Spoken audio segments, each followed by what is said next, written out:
March Madness is here. That's exactly right. The round of 64 tips off today. And on the men's side, we have UConn, North Carolina, Houston, and Purdue as the #1 seeds. But they better hope it isn't like last year when none of the top-ranked teams made the Final Four. Yeah, and a lot of brackets are going to be busted today. But don't feel too bad if your bracket gets busted, even on the first day. The NCAA's website says that the odds of actually choosing a perfect bracket are, get this, roughly 1 in 120 billion, which is way harder than actually winning the lottery. I believe that.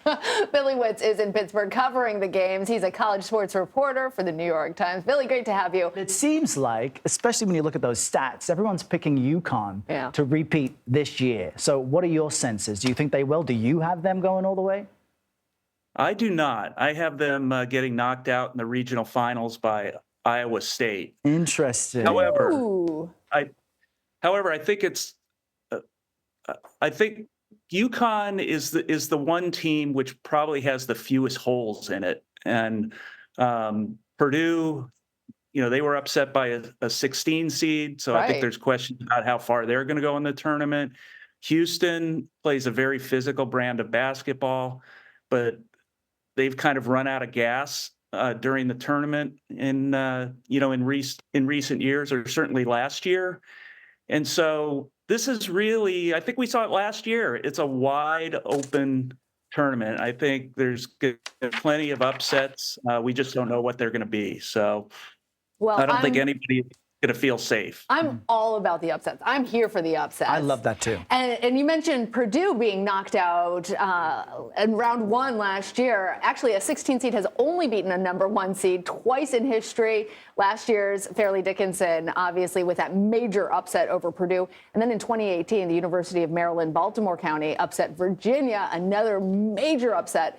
And I don't know that we're going to see a 16 seed actually win, but what's the Cinderella team that you've got in the back of your head that you're rooting for? Well, I don't know that I can't say I'm rooting for anybody, but I think a couple tomorrow that seem to stick out to me are Charleston, which is playing Alabama, and Yale from the Ivy League, which is playing Auburn. Yeah. And I think both of those are going to be interesting matchups. Charleston, Alabama loves to get up and down the court, and they love to shoot threes and layups, and that's what they try to defend.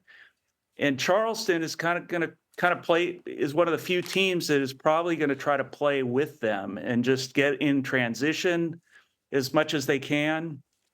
And so I think that's an interesting matchup. And Alabama has a habit of having terrific regular seasons. In fact, last year they went into the tournament ranked #1 in the country, but they seem to always fall short often they've been beaten by double-digit seeds.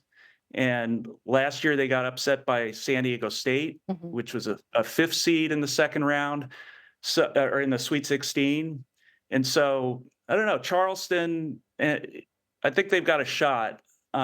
And then Auburn is another school from Alabama, but they play with so much, energy. Yeah, gusto, I was thinking. What's that? I was thinking gusto as the word when you were. Yes. That's a good way to do it. But sometimes, that kind of peters out. And they got to the Final Four in 2019.